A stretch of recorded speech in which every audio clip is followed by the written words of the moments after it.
Good Tuesday to you, everybody in COM 651. Welcome to the beginning of the semester and week. Boom. One. How are you doing? It is so nice to meet you. I am your professor slash now. Wait a minute. Wait a minute. Mm, Sufficiently caffeinated instructor for this semester for Communication 651. Um, Public relations. Although I noticed, that details in public relations are terribly important, and I noticed that whomever typed the title of the course misspelled public. That's not me. But anyway, Com 651 public with an I relations cases and campaigns. Welcome to the beginning of the semester and to the first week. Some of you I know, and some of you know me. You've had me before. For those of you who don't, and this is your first time, let me introduce myself. My name is Dr. Jeff Gardner. I've been teaching here at Regent for, golly, I don't know, 6, 7, maybe even 8 years. How the time flies past. I hold a degree in history and religion from the University of Kansas, and I hold a degree in communication, media, and media effects from Regent University. Okay. I also have worked extensively in the realm of public relations in a number of countries and for a number of organizations, large and small. And I am excited to bring that real world experience to this class this semester. All right. So, yes, you're going to be covering some academic stuff, and most of that's given over to the nature of research that goes into public relations because public relations is now heavily research driven. But also, on the other hand, you're going to have an exercise that will stretch throughout the whole semester that will give you an opportunity to run through a real world, turn off the heater here, a real world exercise in constructing a public relations campaign proposal for an organization. So you're going to get both. You'll become familiar with the types of process and the types of data gathering and how it's gone out and gotten and what you do with it. That's now part and parcel of the public relations sphere. So if you're interested in public relations beyond your strategic communication degree, this will, if nothing else, this will give you an expectation of how the business works. And you could go, yeah, I'm interested in that. Yeah, that doesn't really float my boat. Okay. So you'll get exposure to that. And then at the same time, you'll have the opportunity to build out your portfolio um, in proposed projects for actual organizations. So I think I have um, an interesting and exciting semester for you. All right. So in addition to doing my degrees where I did and working where, working in the areas that I have, and I continue to work in the field of public relations. I do a lot in business. I do a lot in marketing. I do a lot in project management. Okay. I also am a writer. I think on the about your instructor, which you find when you go into the module, you can find my website. Yeah, jeffgardner.online, and I write about the sort of cross currents of culture and religion and nature. And that is because I believe that we come to understand ourselves largely through our understanding of God and the space that we inhabit, and our assumptions about one and or the other affect the other conversely. And it's from that, I dislike this word, but I'm going to use it anyway. It's from that intersection. um, Out of that intersection grows the understanding of ourselves. So you can go over to my website and take a look at that. So I'm a writer. I'm an avid trekker and mountain climber, and I think if I could figure out how to pursue my love of communication and transmission of ideas with a backpack on my back, you might not see me that often. I'm a coffee lover. I run on good coffee, so you'll see that featured frequently. I of the vices that I have, one of them is I like to collect coffee cups, and in particular from the places that I go. So this one is from the Yellowstone National Park. Let's see if I can get it into focus there. That's better. Okay, and I've been in and through the Yellowstone a number of times, including the summer of 2025, where I did a 5-day solo trek. I don't think I'm going to go back. I have a love-hate relationship with national parks, insofar as number one, they are beautiful. They have some, the most spectacular land on the continent because, national park. But on the other hand, there's a certain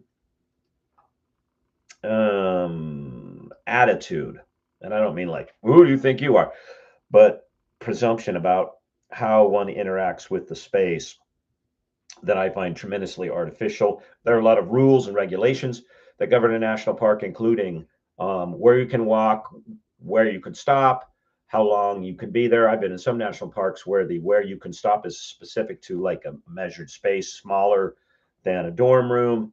When you can be in the space, when you can be out of the space. There are fees for all of these things. There are some pretty hefty penalties, and the potential for jail sentences if you break these rules. And I'm like, okay, look, man, if I'm going to go in a space in which I have to pay to stay in a certain spot, and I have to check in at a certain time and check out at a certain time, and there are some pretty hefty legal ramifications if I don't, dude, I'm going to a hotel, because that's what that is nonetheless.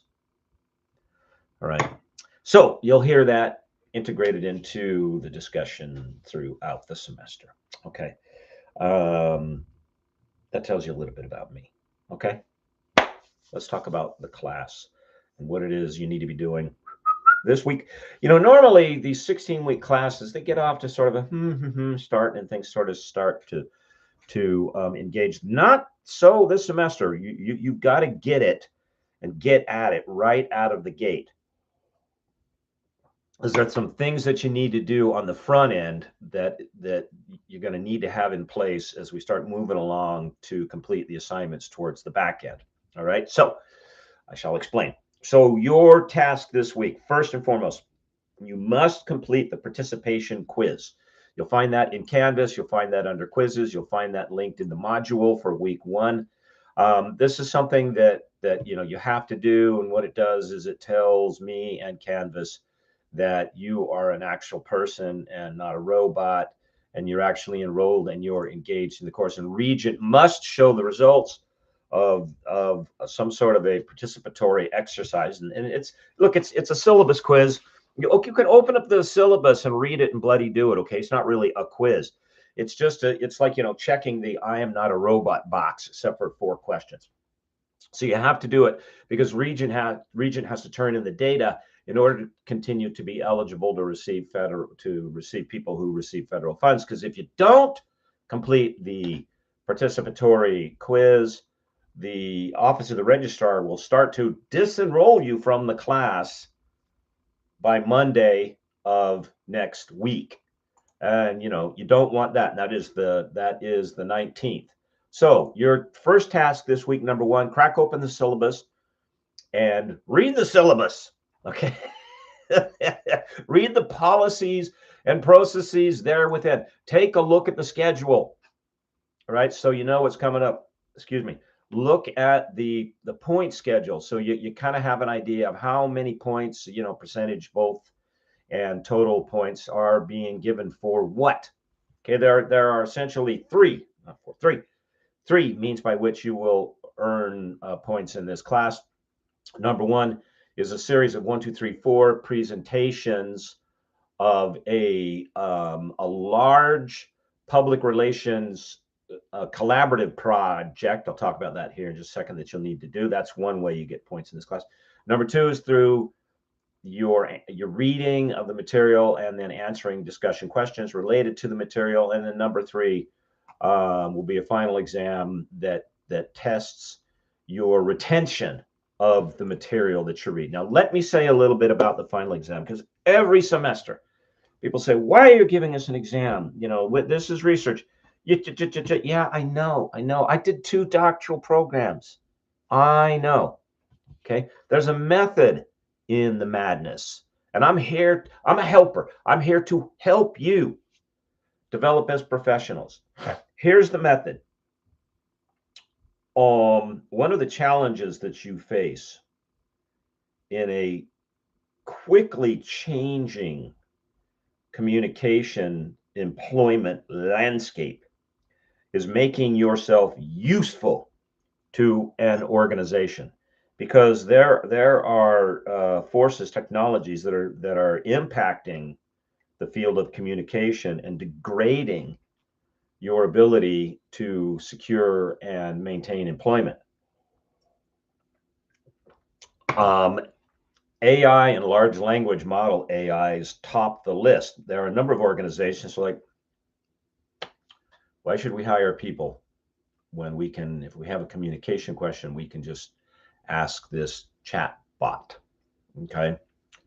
The anecdote for you as a developing professional to that is to make yourself as useful as possible to future employers. Look, you can't take this personally. That's just how the marketplace works. No one is going to hire you because they love you and they think you're a super duper person. I mean, there's got to be some, you can't be a jerk when you do a job interview. There's got to be some agreeability. They're going to hire you because they see that you can expand the bottom line of their organization. That's what businesses are for. They're not our families. I teach a lot of marketing, and it makes me grind my teeth when I hear companies use that type of language, family and associate. Your family, come on in. Yeah, I don't think I am family, because when I go into my family's house, when I want to take something out of the refrigerator and eat it, I don't have to pay for it, but I do at your place. Okay. So you're going to secure and retain your job based on how valuable you are to the organization that hires you. How do you distinguish yourself from machine learning? Well, you do non-machine things, or you do things that at least the machine can do. And one of those things that we are losing sight of is our ability to store large chunks of knowledge and quickly recall it on demand. Yeah, I get it. We spend a lot of time looking things up, but in doing so, we are inflicting upon ourselves a process of what's referred to as skills atrophy. Our skill of being able to hold things in our head and then recall them at command is atrophying. This makes us as people less valuable in the marketplace. The remedy are exercises that encourage you to develop the skills to retain chunks of information and then quickly recall them, like when you see a question in front of you, whether it's a question on an exam or a question that comes up in a board meeting. What do we do with this? What is this? Who said something about that? What's our best strategy? So having the exam is designed to encourage you. And I, look, I'm not oblivious to the fact that you're busy, and you're busy with other courses and other things. Having the exam is not designed to torture you. It is designed to yeah, okay, maybe this is a teeny bit uncomfortable. It's designed to push you to push back against the skills atrophy of losing your ability to store information, or at least having that ability degraded, to store large chunks of information and then recall it upon demand. Okay? It's a skills exercise. In the same way that the major project in this class, the collaborative public relations project, is a skills exercise. Okay, so first thing you do, make sure you take this participation quiz. But in order to take that participation quiz, you need the syllabus. So crack open the syllabus, maybe even print it. If having something hard copy in front of you helps sort of you go, okay? Read the schedule. You know, when will things be due? Notice, for example, okay, that if you look at how the weeks are set up in the syllabus, the discussions and you know, most things will not be due until Tuesday morning. Why is this? I don't want you working on Sunday. Okay.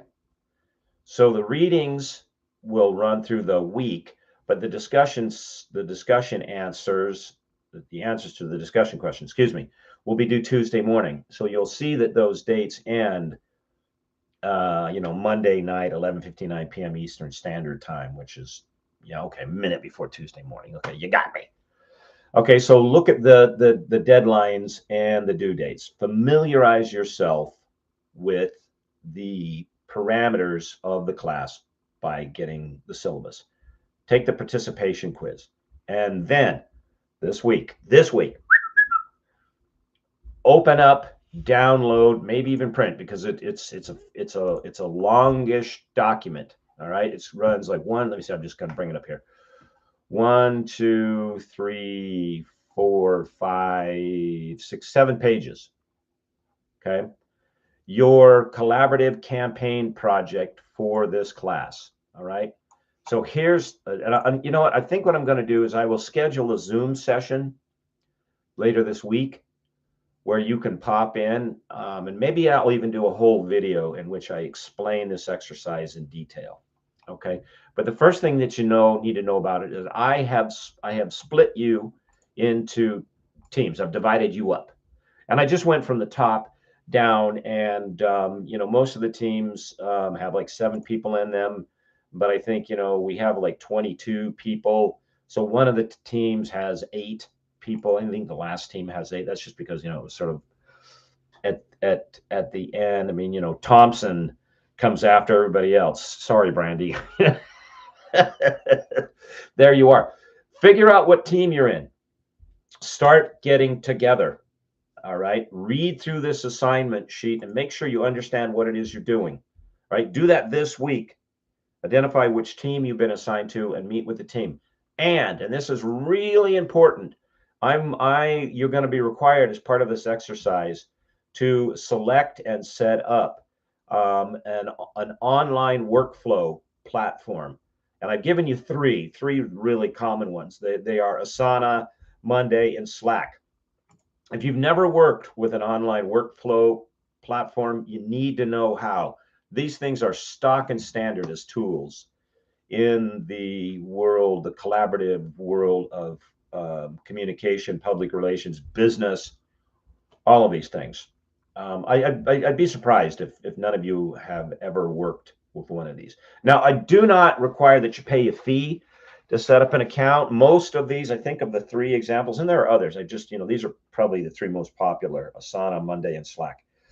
The 3 that I've given you, you can get, I know for Asana, you can get, and Asana is one that I use a lot because I think it's straightforward, but I'm going to leave it up to you.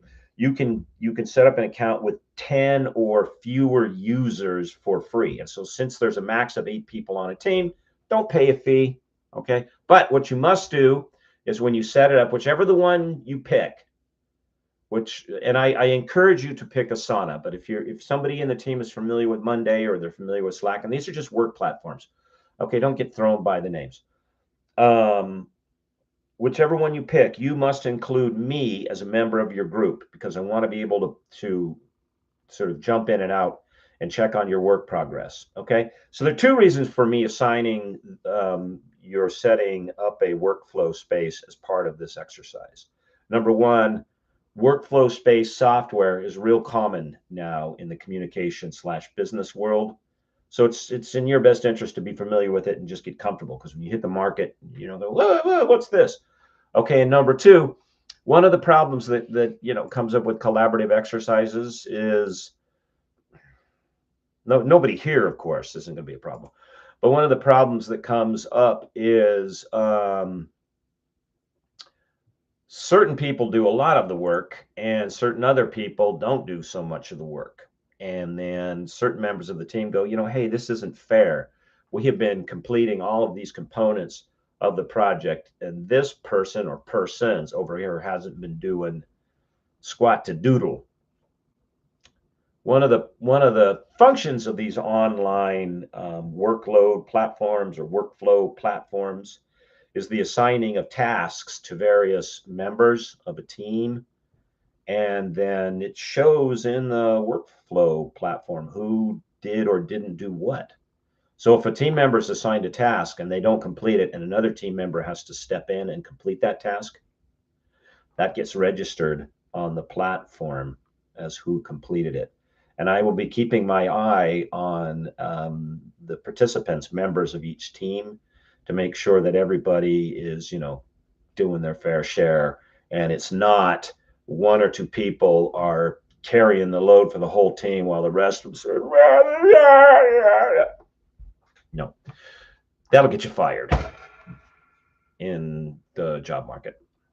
Okay, that'll get you marked out as like you're dead wood, and out the door you go. The good news is the challenging news about the world of communication in terms of what you do by way of job on the outside. And the good news is it is a fast-moving and dynamic sector. There's a lot of jobs that pop open in it. There's a lot of places you can go and find a lot of work. The challenging news is the reason that there are a number of jobs that pop up and there are a lot of places to go is there's a lot of turnover, because it's fast-paced, can be long hours, can sometimes be frustrating. You craft a message and you throw it out there, and then it's just like, wait, what? People are thinking that we did what? And like, oh no, you got to bring it all back.